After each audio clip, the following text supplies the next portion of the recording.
Memang saya berminat ke sana. Beberapa nama yang disebut memang saya kenal. Datuk bersuara. Semua yang ada dalam bilik besar termenung sebentar. Jadi bagaimana sekarang? Pak Habib minta keputusan pasti dari Datuk. Ternyata Datuk tidak dapat memberikan jawapan muktamad. Jamaluddin cuba memecahkan masalah tersebut. Begini, saya ada berjanji dengannya. Jamaluddin menudingkan ibu jarinya ke arah Datuk.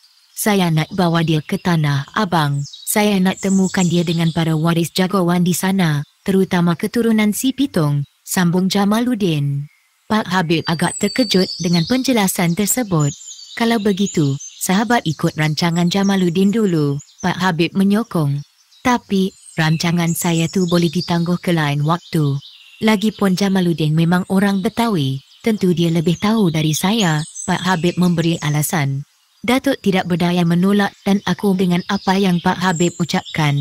Badan kamu sihat, usik Jamaluddin. Datuk tersengih tanpa bersuara.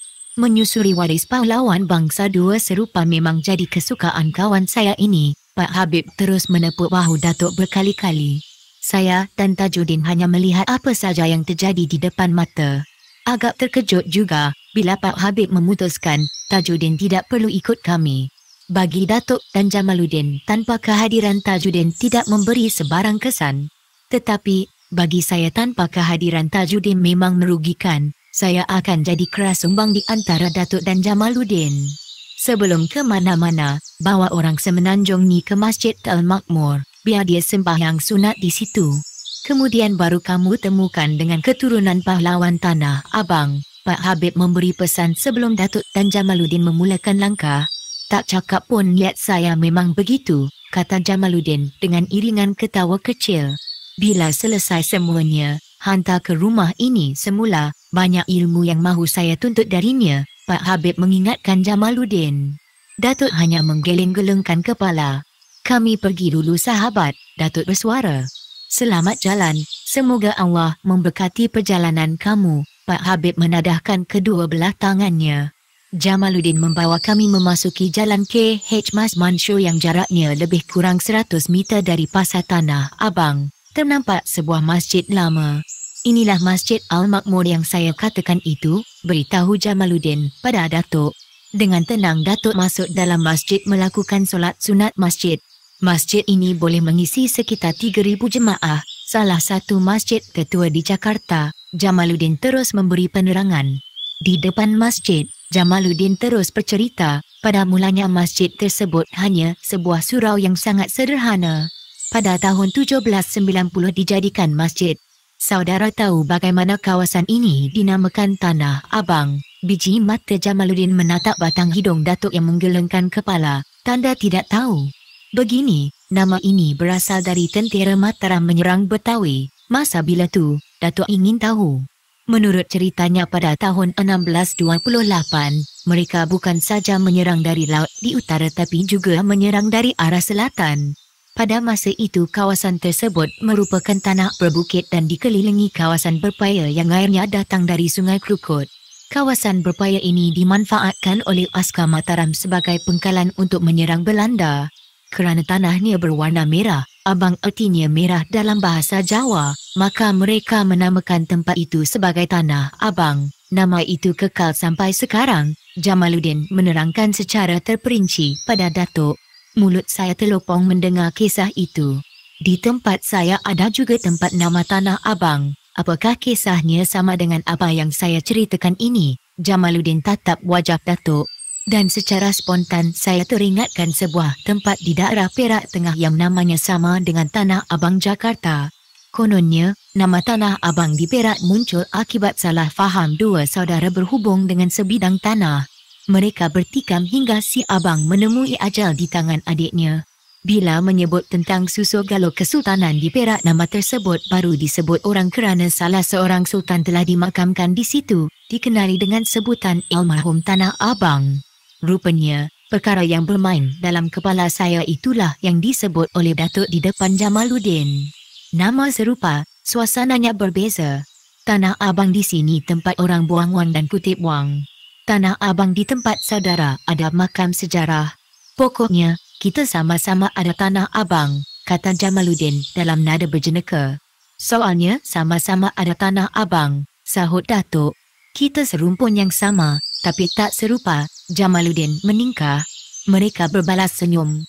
Kami terus melangkah meninggalkan kawasan masjid dalam cuaca panas. Tubuh mula mengeluarkan peluh-peluh halus.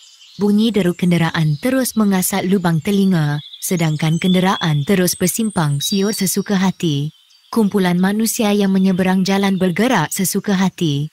Keadaan begini membuat saya jadi tidak selesa, terasa macam mahu pening. Kerana asyik melihat karena orang ramai dan melihat bangunan tua, saya terpisah agak jauh dengan Datuk dan Jamaluddin. Bagi mengimbangi keadaan, saya terpaksa melangkah panjang dan berlari anak. Perbuatan itu mendatangkan rasa penat, nafas jadi sesak tercungap-cungap. Badan bermandikan peluh. Kemana kamu nak bawa aku, Jamal? Meninjau kawasan Tanah Abang yang luasnya sekitar 2.6 hektar dengan bangunan bertingkat. Dulu, kawasan ini kaya dengan pendekar dan para jago yang suka dikalahkan. Mereka lah kalangan di Tanah Abang. Mereka dihormati kerana tinggi ilmu agamanya, handal di gelanggang. Sempat juga Jamal memberi ceramah pendek. Barangkali di situ boleh jumpa dengan keturunan si Pitung. Dengan izin Allah, saya cuba berusaha supaya saudara boleh berjumpa dengan pahlawan Betawi. Tanah Abang ni kawasan orang Betawi. Di celah-celah arus manusia yang berpusu-pusu, Jamaluddin terus memberikan penerangan. Beberapa orang yang dikenali Jamaluddin terus memberi salam. Berhenti sebentar, lalu bertanya khabar. Dalam kesempatan itu, Jamaluddin memperkenalkan Datuk pada kawan-kawannya dengan menyebut bahawa Datuk seorang yang handal dalam ilmu mempertahankan diri. Akibat dari perkenalan itu, beberapa orang kawan Jamaluddin menatap tubuh Datuk dari atas ke bawah, dari bawah ke atas beberapa kali. Perbuatan itu membuat Datuk resah dan tidak tentu arah. Kawan kamu dari Tanah Melayu, secara mendadak seorang lelaki yang usianya hampir sebaya dengan Datuk muncul dari sebelah kanan saya. Jamaluddin jadi panik kerana dia belum memperkenalkan Datuk pada orang tersebut. Salam perkenalan, orang yang sebaya Datuk hulurkan tangan. Selamat berkenalan, sahut Datuk. Mereka bergoncang tangan, bertentang anak mata dan berlaga senyum. Ada debaran kecil dalam hati. Wajah Datuk yang tadi dibalut keriangan berubah seakan-akan terkejut. Saya menduga ada kejadian yang tidak dapat dikesan dengan mata kasar. Lelaki sebaya Datuk berkulit cerah dengan misai kontot, tidak mahu melepaskan jari jemari Datuk yang digenggamnya.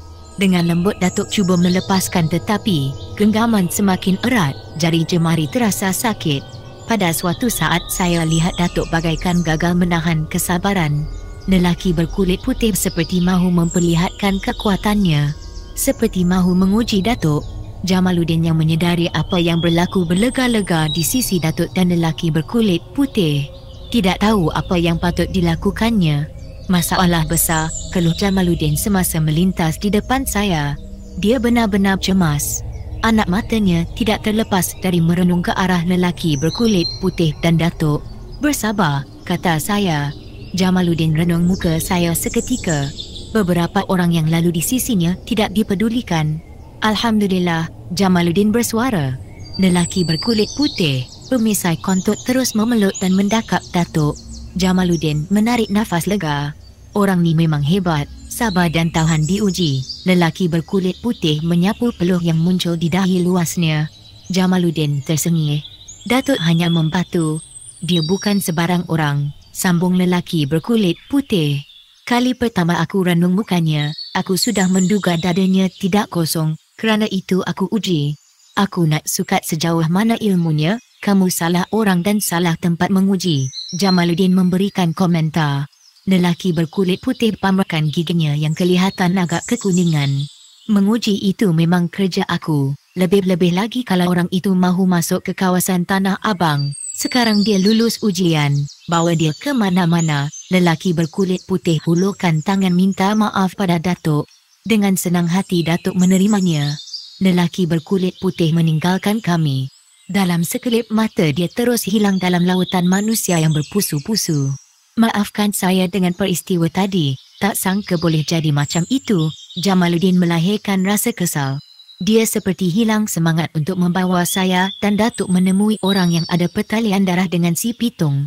Itu perkara biasa, tapi memalukan saya. Agaknya dia memang ditugaskan untuk menguji orang yang dicurigai. Pertanyaan itu membuat Jamaluddin termenung sebentar. Itu pun saya tak pasti. Sebenarnya, saya memang tak pernah kenal dengan dia. Hari ini baru saya melihatnya. Sebelum ini saya tak pernah dengan kejadian macam ini. Patutnya awak ajar dia tadi. Itu bukan cara saya. Pelik saya memikirkannya. Tak apalah, dia memang manusia misteri, kata Datuk lalu disambut oleh Jamaluddin dengan ketawa kecil.